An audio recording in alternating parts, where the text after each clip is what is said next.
علیکم ګرانو کتونکو د جلبۍ یو بله کورنۍ چې مور د ماشوم سره راغلی ده، خو څنګه چې تاسو ته پته ده ویډیو کې مونږ زنانه په وس باندې نه راولو چې تر څو پورې بیخي بل څه لاره نی. دا ماشوم چې نوم یې عبدالله نوم دی او د پلار یې منفرد شاه نوم وفات شوی دی.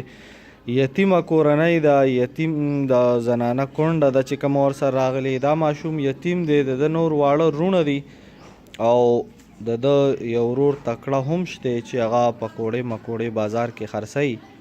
یو 3 مرلې کور کې ژوند تیروي، ژوند سبا کوي، خو د پلار سوری ترېنه الله اخیستی دی. د هغې پکوړو په ګټه باندې ژوند تیریږي. د جلبۍ کلي سره تعلق ساتي.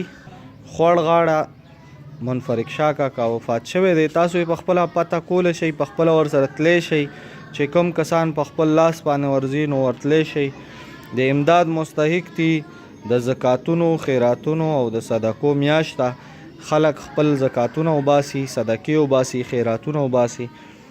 دا مستحقین دي.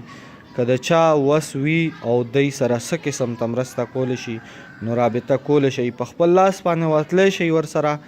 خوړ غاړه جلبۍ کلی، او که څوک بل سره رابطه کولی شئ نو تاسو پخپله راتلی هم شئ، ملاقات ورسره هم کولی شئ. بېوسه کورنۍ ده، الله پاک دی د چا بچي د چا محتاجه نه کړي.